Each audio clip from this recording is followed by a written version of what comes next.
You've always wanted to come here and make a splash. I don't know if there could be a bigger splash than you can make at UFC 300. Now, fight week, media underway. How exactly are you feeling about this opportunity in front of you?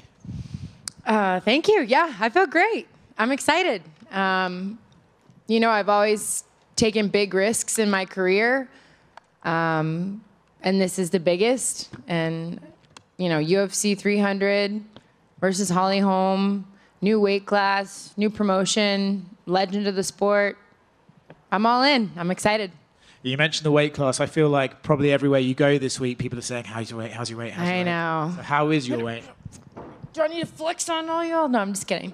My weight's good. Everything's dialed in. I have a superb team behind me.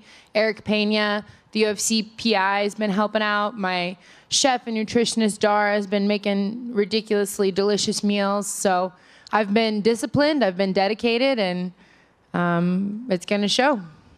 We hear fighters sometimes say, oh, that's the battle before the battle, right? Cutting the weight. For you, obviously, it is a new weight class. Do you almost feel like once you've got those scales, it's like just time to have fun at that point? Then it's fight night, you can put on the show and get the job done. I mean, I'm already having fun. You know, like this is, the hay's in the barn. The work is done. I get to do this. This is a thing that I chose to do. Like, I'm not sitting behind a desk. I'm not, you know, I don't know, a nurse. I'm not a doctor. I'm not a lawyer. This is my job. I'm a fighter. This is what I chose to do, and I'm very blessed to do it. And even the shitty parts, you know, it's all a part of the journey, and it's all shaping me, molding me, and forming me into the best version of myself. So this is all fun for me. And for Holly Holm, what do we think of her as an opponent welcoming you to this new promotion? Yeah, I mean, I think she's... I don't say legend lightly. You know, I think that it takes a special kind of person to be a UFC champion, to be in the top 10 for so long, to stay relevant and to evolve as much as she's evolved. She has a super high fight IQ. She's got excellent footwork. We know that she has a striking background, but she's evolved into a very well-rounded mixed martial artist, and I think she's probably the toughest test in the division for me. So, Kayla, right here. Obviously, there are fight fans that only watch the UFC. They don't really watch other promotions. So I'm curious, have you noticed that a lot of fans already knew who you were, or have you had to kind of introduce yourself to fans or anything like that? I think it's a mixture of both. There's been a lot of warm welcoming, and a lot of people have shown me a lot of love, and a lot of people are like, who the fuck is that guy? So it is what it is. And what do you make of this UFC bantamweight division? Because obviously in PFL, this wasn't your division, like you said. So I guess how closely did you follow the UFC in this division specifically? I mean, I watched. I'm not gonna lie to you. I'm not a avid watcher. Like, if I'm not in the fight, or if it's not a fight that interests me, I probably don't turn the fights on, just because I got 2 kids and I'm in bed at like 9 p.m. every night. But I watch the division. I've been taking notice. I've been keeping my eye on the pulse, and they need a new queen. Right. Well, kind of going off of that, you know, Laura Sanko has said, like, you were what the women's division kind of needed, someone like this. So do you kind of feel like, do you agree with that? Like, the type of fighter like you that is also can speak on the mic and fight like you do is what this division needed? Yeah. I mean, I think that, thank you, Laura. I agree 100%. I concur. Court is now in session. The queen has arrived, and Saturday night's going to be, my coming out party. Everyone's going to be put on notice. So were you already planting the seeds with Rocky? You know, you kind of guys were tweeting back. Yeah, I mean, I get it. Look, I get it. If I were Rocky, I'd fight, what's her face, too? Juliana, too. Yeah. Of course I'd be calling for that fight. And there's 2 less quick ones for me, unrelated to your fight. Can I get your thoughts on the main event between Alex and Jamahal, and the BMF fight between Max and Justin? Yeah. Well, I don't know Jamahal super well, but I've met Alex now, and he's a terrifying individual. So, I'm excited for that one. I think they both have a lot of power, so it's going to be, somebody's going out. And same with Justin and Max. I don't know Max that well, but I've known Justin, actually. He was one of the first fighters I met when I signed with the World Series. and he's just crazy, like in all the best ways. You know, he's every fighter's like one of their favorite fighters for a reason. And Max too, he's beloved by the people and by the fighters, by all of the UFC staff. So you know he's a good human. It's hard to, you don't want anyone to lose that one almost, you know, like it just sucks. But I'm expecting fireworks. Kayla over here. Right here, good to see you again.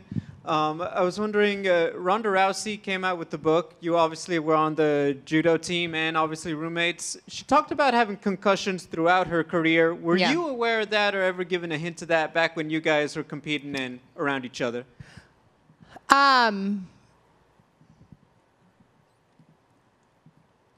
know that she had one concussion, but that's really, I can remember one time where I think she had a concussion at a tournament in Belgium, but that's the only one I recall. I wasn't her doctor, obviously. I was 16 and trying to stay alive. To ask you about your career, how important is it for you to get that microphone potentially after a victory and kind of let everybody know that you are that new face to watch in this promotion?